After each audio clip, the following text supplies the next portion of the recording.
We heard from Senate Minority Leader Mitch McConnell. He ended the trial with this passionate speech about President Trump's involvement in the insurrection.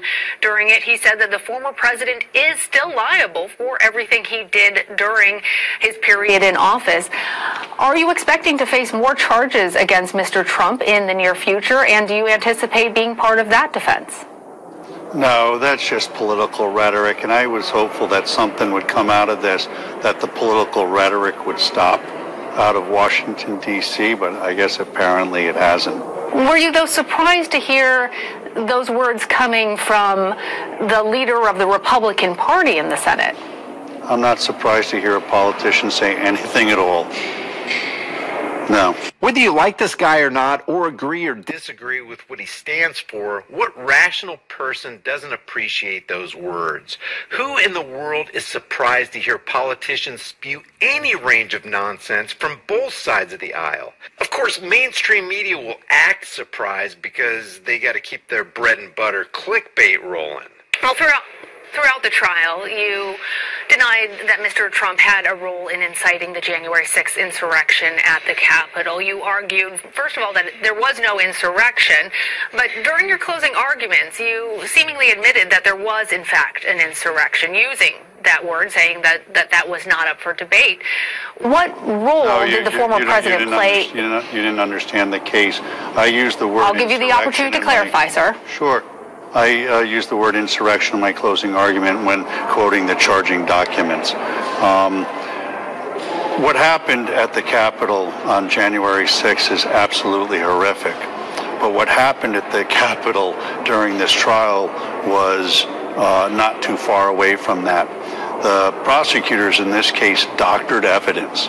They did not investigate this case, and when they had to come to the court of the Senate to put their case on, because they hadn't done any investigation, they doctored evidence. It was absolutely shocking. I think when we discovered it and we were able to expose it and put it out, I think it turned a lot of senators.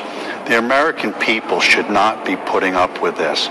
They need to look at who these House managers were, and look to see whether these are the folks they want representing them.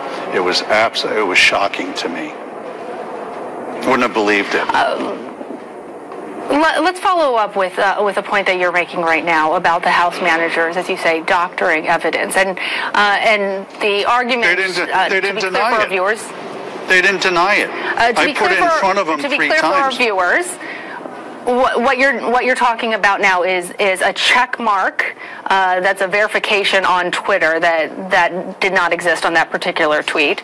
A 2020 that should have actually read 2021, and the selective editing, you say, of the tapes. Is that the doctored evidence of what you're speaking? Wait. That's not enough for you?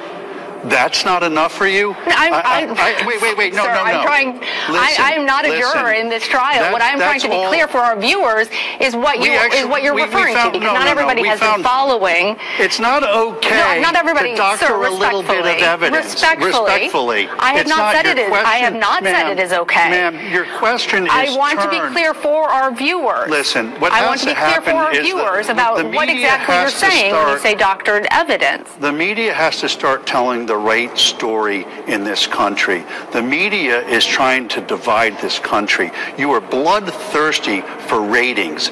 Bloodthirsty for ratings is about as accurate a portrayal of corporate media as you can get. Whatever you might think about this guy, he's going straight for the mainstream jugular. And as such, you're asking questions now that are already set up with a fact pattern. I can't believe you would ask me a question indicating that it's all right just to doctor a little bit of evidence. There's more stuff that we uncovered that they doctored, to be frank with you. And perhaps that will come out one day. But we won this case, and I'm not a sore loser, but what happened, or a sore winner, I should say, but what should happen is somebody should look at the conduct of these House managers. It's unconscionable, aside from all of the due process violations that my client had. And the media should be looking at a square, straight way. the straight way. When I watch the news, I watch one station and it's raining. I watch another station at the same time and it's sunny. Your coverage is so slanted, it's got to stop. You guys have to stop and start reporting more like PBS does rather than a TV news show that doesn't have any journalistic integrity at all. What I'm telling you is that they doctored evidence. And I believe your question says, well, it's only a Twitter check and changing a year of a date here. They switched the date of a Twitter a year to try to connect it to this case. That's not a small thing, ma'am. The other thing they did is they put a check mark on something to make it look like it was a validated account when it wasn't. And when they were caught, they didn't say anything about it. They didn't even try to come up with an excuse about it. And that's not the way our prosecutors or our government officials should be conducting themselves.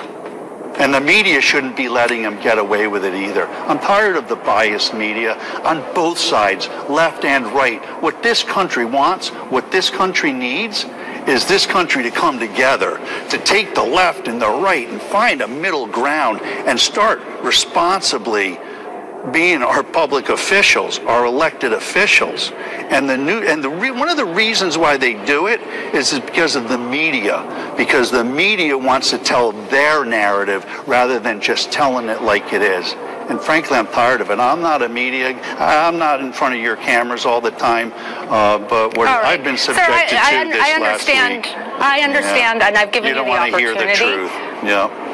Okay. I've given you the opportunity. I will remind you that what I said was that for our viewers who have not been following all of the hours of this trial, to be clear about what you are speaking about. And I understand that you seem very upset. I'm speaking about the House manager's failure to prove their case.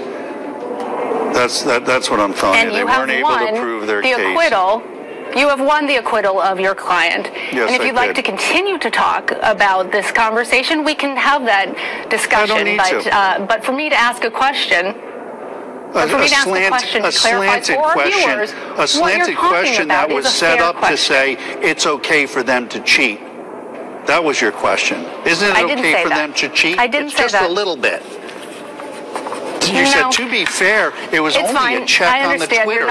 That's what you said. You got to live by your word. That's the problem. The media has to start living by the truth and not try to create a narrative. Michael Vanderveen. Yeah. Thank you for joining us. I do appreciate. Yeah. Okay. I see you taking off your microphone now. That was President Trump's defense attorney, Michael Vanderveen. Maybe it's time more people start showing their disgust for the lack of media integrity and dish back to them the disdain they deserve. Leave your thoughts about this for the world and the global thought.